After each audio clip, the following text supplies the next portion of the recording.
Estamos en Palenque terminando de evaluar el avance en la construcción del Tren Maya, pero también ya pensando en lo que voy a proponerle al presidente Biden. Vamos a tener una cumbre sobre medio ambiente, sobre cambio climático el jueves próximo.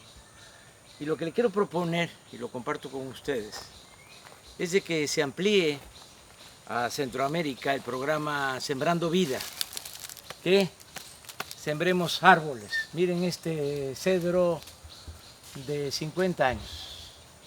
Decía el maestro Pellicer, caoba y cedro dodecaedro. Son dos árboles del trópico que se dan en el sur de México, en el sureste, Tabasco, Chiapas, Campeche, pero también en Guatemala, en Honduras, en El Salvador. Es madera y si sembramos millones de árboles, vamos a dar también millones de empleos. En el caso de México, estamos sembrando 1 millón de hectáreas y se están generando más de 400,000 empleos. Hay más de 400,000 sembradores que en sus parcelas están plantando árboles frutales y maderables, café, cacao, cítricos y estos árboles. Esto permite el que la gente no se vea obligada a emigrar. Ayuda mucho al medio ambiente. Esto es lo mejor, porque podemos sembrar en 3 años 3 millones de hectáreas y dar hasta 1.200.000, 1.300.000 empleos a hermanos centroamericanos y también a mexicanos de Chiapas, Campeche, Veracruz, Oaxaca, Tabasco. Esto nos permitiría también ordenar el flujo migratorio. Este mes pasado de marzo se desbordó y lo peor es que ahora los polleros, los traficantes de personas están sugiriendo, además de que cobran bastante, de que lleven niños los migrantes, cosa que se me hace inhumana, cruel, desde luego indeseable, vil. Bueno, entonces podríamos hacer un acuerdo, decir, a ver, te apoyamos para que siembres tu parcela.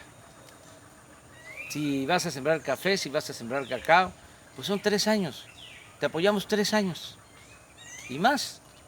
Pero a los 3 años, ya que tengas tu cultivo, ya tienes derecho en automático a una visa de trabajo por 6 meses para Estados Unidos. Vas 6 meses y regresas a tu pueblo. Y luego, 3 años después de tener tu visa de trabajo, con buen comportamiento, ya tienes derecho a solicitar tu nacionalidad estadounidense. Entonces es ordenar el flujo migratorio, no estar rechazando y no aplicar medidas coercitivas. Los migrantes son seres extraordinarios. El mundo se ha hecho con migrantes. Todos tenemos que ver con migrantes. Bueno, desde la época prehispánica. Los mexicas fueron migrantes, todos hemos sido migrantes. Tenemos antecedentes de familiares migrantes. ¿Cómo se hizo esa gran nación que es Estados Unidos? Con migrantes. ¿Cómo se conformó esa patria, esa isla independiente, soberana que es Cuba? Con migrantes. ¿Cómo se transformó México, este país único, con un pasado glorioso, espléndido en lo cultural, en lo civilizatorio, la grandeza cultural de México. Bueno, pues también con migrantes. Los europeos vinieron a México y a América, y los asiáticos lo mismo. Y esto desde que se tiene memoria, siempre ha habido migrantes. Entonces, son, decía yo, seres extraordinarios porque se dedican a trabajar, son gentes de bien, que en vez de optar por actividades ilícitas, por tomar el camino de las conductas antisociales, sobre todo los jóvenes, deciden echarse a andar, arriesgándolo todo para buscar algo que mitigue su hambre, su pobreza. Entonces merecen mucho respeto. Nada más es cosa de ordenar. Así como se hizo primero el Tratado de Libre Comercio, 1994, ahora se amplió, se renovó, está mucho mejor en lo económico, en lo social, sobre todo porque se incluyó lo laboral, que no se contempló en el primer tratado. ¿Qué es lo que le quiero proponer al presidente Biden? Bueno, vamos a un tercer tratado o a una tercera etapa. Vamos a hacer un acuerdo regional de migración, un acuerdo migratorio. Canadá, Estados Unidos, México y los países hermanos centroamericanos. Un plan migratorio. Nosotros estamos dispuestos a ayudar, pero bueno, ya hablé. Este es, les decía yo, cedro. Si lo tumbara, que no lo voy a hacer nunca, me alcanzaría para hacer todos los muebles de la casa, todas las puertas, todas las ventanas, con este ejemplar. Pero miren, este tiene, les decía, como 50 años. Este ya es de la época de mis padres. Pero esto sí ya lo sembré yo acá. Les voy a presumir, les voy a presumir. Todo esto es caoba. Porque si el cedro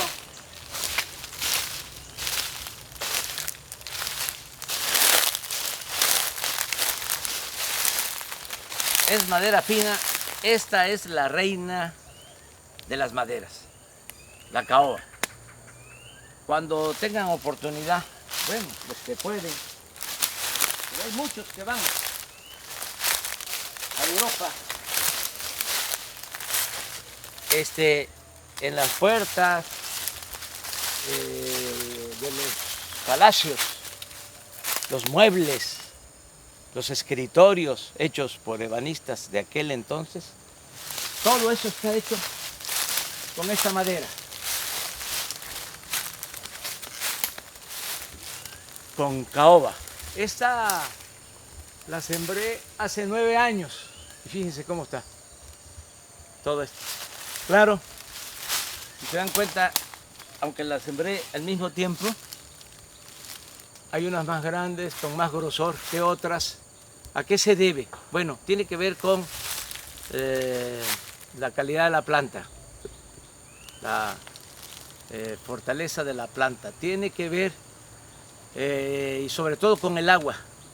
Esta es una parte más baja. Y aquí le cae mejor a la caoba que en lo alto. Ya eso es asunto para las nuevas generaciones, pero si se plantara caoba con sistemas de riego, entonces no se tendrían que esperar 40 años, sino a los 20 estaría ya de corte. Claro, cuidando, cultivando.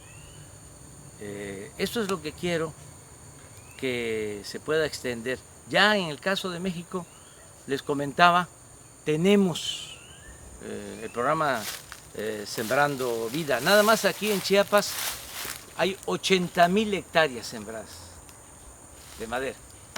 80,000 hectáreas. No. 200,000 hectáreas y hay 80,000 sembradores, nada más en Chiapas.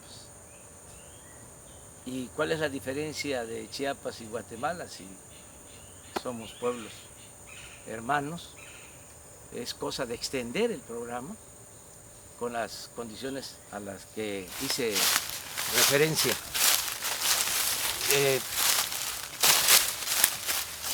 Vamos a agregar a la propuesta de México en cuanto a cambio climático dos cuestiones más. Una, no extraer más petróleo crudo del que necesitamos para producir nuestras gasolinas. Aunque tenemos muchas reservas, hemos encontrado 3 grandes yacimientos, ya no vamos a vender petróleo crudo, vamos a procesar toda nuestra materia prima en México y vamos a dejar de comprar las gasolinas en el extranjero. Entonces, ¿esto qué significa? De que en vez de extraer como se hacía antes 3.400.000 barriles diarios, 3.400.000 barriles diarios, vamos a poner un tope de no pasar de 2 millones de barriles diarios. Esto es dejar petróleo para las nuevas generaciones, no agotar, no acabarnos la herencia de las nuevas generaciones, actuar de manera responsable. Y lo otro que vamos a hacer también para contribuir a que mejore el medio ambiente es de que vamos a invertir en las hidroeléctricas que se construyeron desde hace muchos años en México, pero tienen equipos ya obsoletos, turbinas de hace 40 años. Vamos a cambiar esas turbinas para producir más energía con la misma agua. La producción de energía eléctrica con agua es lo más limpio que hay y lo más barato. Entonces vamos a intervenir 14 grandes hidroeléctricas con nuevas turbinas y con nuevos equipos para generar energía eléctrica y no utilizar combustible. Eso es lo que vamos a estar planteándole al presidente Biden, nuestra aportación, cooperación para que cuidemos nuestro mundo, cuidemos nuestra naturaleza. Miren este puentecito está hecho también de una madera tropical, este es chicle, y las alfardas de abajo, las tablas, no se han cambiado, tiene 10 años y aquí cuando llueve pues se inunda, por eso sembré zapote de agua que resiste las inundaciones, y esto que es pinto, palo de pinto, que también es un palo muy fuerte, una madera muy fuerte, era la que se llevaban a Europa para dar colorido a las telas cuando todavía no se llevaba a cabo la revolución industrial y no habían colores artificiales. Entonces se usaba para la madera. Esto es la vida. Nosotros tenemos que regresar al campo y tenemos que impulsar mucho nuestras actividades productivas y considerar que el campo es la fábrica, siempre lo he dicho, más importante de México, porque tenemos las tierras, hay agua, sobre todo en el sureste, mucha agua, y lo mero principal, fuerza de trabajo. Aquí en Palenque, que está cerca de la frontera, pasan migrantes hacia Estados Unidos, la mayoría jóvenes, muy jóvenes. La mano de obra, la fuerza de trabajo de México, de Centroamérica, es joven, se va a requerir, se va a necesitar. Imagínense qué pasaría sin los mexicanos en Estados Unidos. Creo que hay un documental que se llama así, Un día sin mexicanos en Estados Unidos. O Un día sin mexicanos en Canadá. ¿Por qué no ordenamos el flujo migratorio y nos complementamos? Porque además esa es la manera de fortalecer la actividad productiva, comercial, económica de América del Norte. Si no nos unimos en América, nos va a superar Asia. Y yo creo que podemos llegar a un buen acuerdo, complementándonos con tecnología, con inversiones, con fuerza de trabajo y sobre todo a partir de gobiernos democráticos y de respeto de nuestras soberanías. Ya hablé bastante. Muchas gracias.